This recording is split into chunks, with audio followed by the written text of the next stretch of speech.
இப்போ வாங்க ஒரு முடக்கத்தை தோசை சுட போகிறேன். அதுக்கு என்னென்ன சேர்த்து செய்யணும்னு காமிக்கிறேன் வாங்க. இதை அந்த படியால் ஒரு படி அரிசி ஊற வச்சுக்கிறேன்.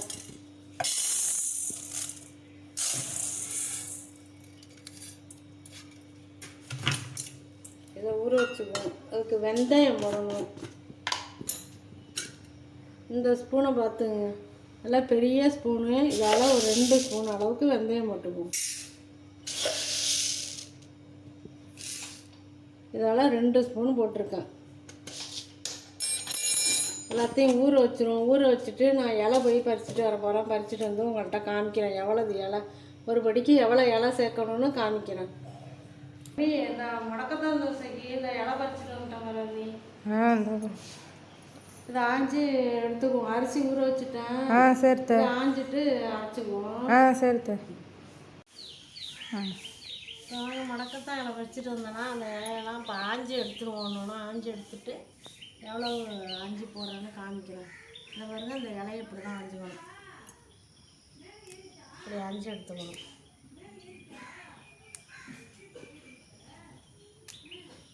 இப்படி தான் ஆகணும்.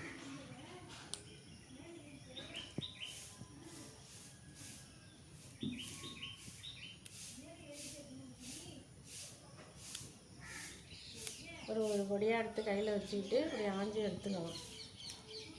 நான் ஆஞ்சிக்கிட்டு எவ்வளோ இது அதுக்கு சேர்க்குறேன், ஒரு படி அரிசிக்கு எவ்வளோ சேர்க்குறேன்னு உங்கள்கிட்ட நான் காமிக்கிறேன். இந்த முடக்கத்தான் ஆஞ்சி எடுத்துட்டேன். இந்த பாருங்கள் எவ்வளோ இருக்குன்னு பாருங்கள். இவ்வளவுக்கு இந்த அளவுக்கு போடணும். ஒரு படி அரிசிக்கு இந்த அளவுக்கு போட்டு அரைச்சிக்குவோம்.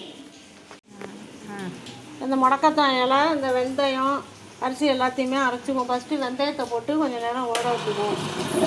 ஃபஸ்ட்டு வெந்தயத்தை போடுறேன், போட்டு அரைச்சிக்கிறோம்.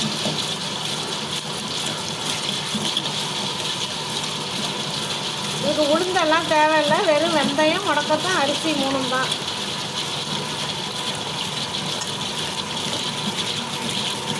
இந்த அளவுக்கு மசிஞ்ச பிறகு இந்த இலையை கொஞ்சம் கொஞ்சமாக போட்டுக்குவோம். அள்ளி ஒரு வழியாக போட்டால் இங்கே போய் சிக்கிக்கும். கொஞ்சம் கொஞ்சமாக போட்டு கொஞ்சம் நேரம் கிட்டக்க இருந்து தள்ளி விட்டோம்னா மசிஞ்சு போயிடும்.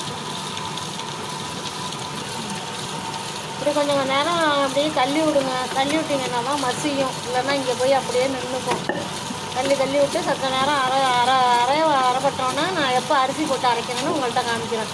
எல்லாத்தையும் ஒன்றாவே சேர்த்து ஒரே தான் அரைச்சிடலாம். இப்போ அரிசி போடுற போது எப்போ போடுறேன்னு காமிக்கிறேன்.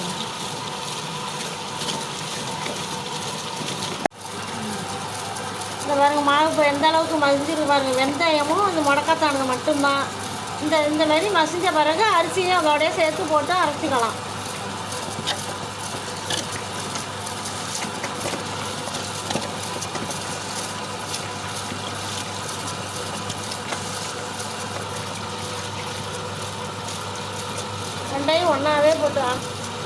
ரெண்டும் ஒன்றாவே போட்டு நம்ம அரைச்சி எடுத்துக்குவோம். இன்றைக்கி அரைச்சிட்டு நாளைக்கு காலையில் தான் இதை தோசை ஊற்றலாம்.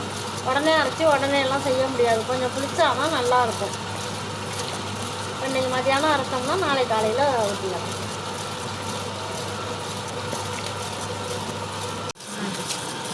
நான் முடக்கத்தான் தோசைக்கு மாவு அரைச்சிட்டேன். இந்த பாருங்க எப்படி அரைச்சிக்கணும். இந்த மாதிரி நல்லா நைஸாக அரைச்சி அள்ளி வச்சுக்குவோம்.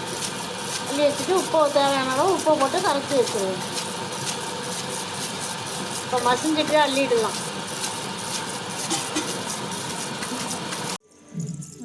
தேவையான அளவு உப்பு போட்டு கரைச்சதுனால ஒரு படி போடுறோம். ஒரு படி போட்டிருக்கேன், அதனால் நீங்கள் கம்மியாக போட்டால் கம்மியாக போட்டுக்கணும். உப்பு போட்டு கரைச்சி வச்சுருவோம்.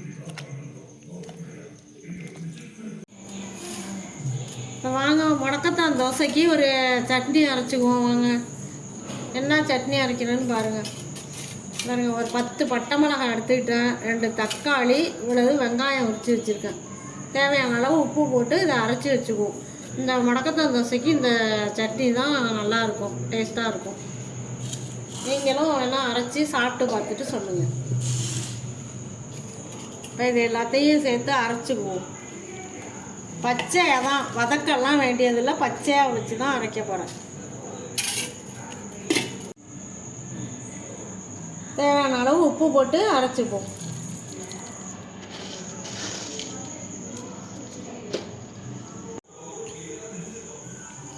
சட்னி அரைச்சி எடுத்துகிட்டு வந்துட்டேன். இதை தாளித்து விட்ருவோம். அதை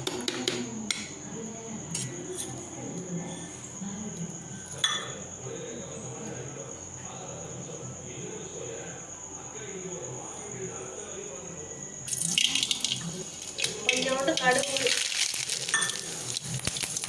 கொஞ்சம்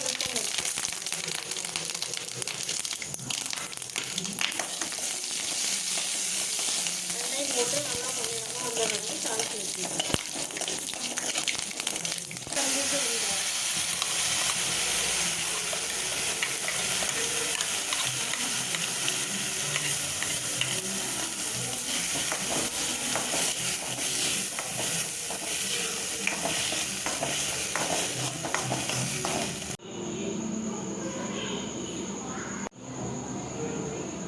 இந்த பாருங்க மாவு எப்படி வந்துடும் பாருங்க.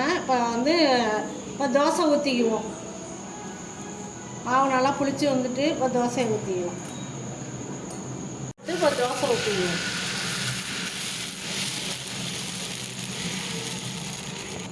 தோசை ஊற்றிட்டேன். கொஞ்சமாக ரொம்பலாம் எண்ணெய் ஊற்றாமல் லேசாக சுற்றிலும் கொஞ்சோண்டு எண்ணெய் ஊற்றிக்கிட்டா போதும். ரொம்பலாம் ஊற்றக்கூடாது. இந்த அளவுக்கு வெந்து வந்த பிறகு பரட்டி போட்டுக்கணும்.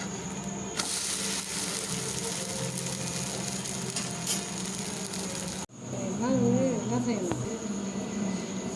தோசையெல்லாம் ஊற்றி எடுத்துட்டேன்.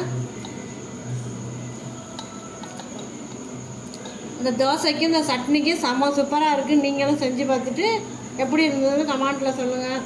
அடுத்த வீடியோவில் பார்ப்போம். பாய்.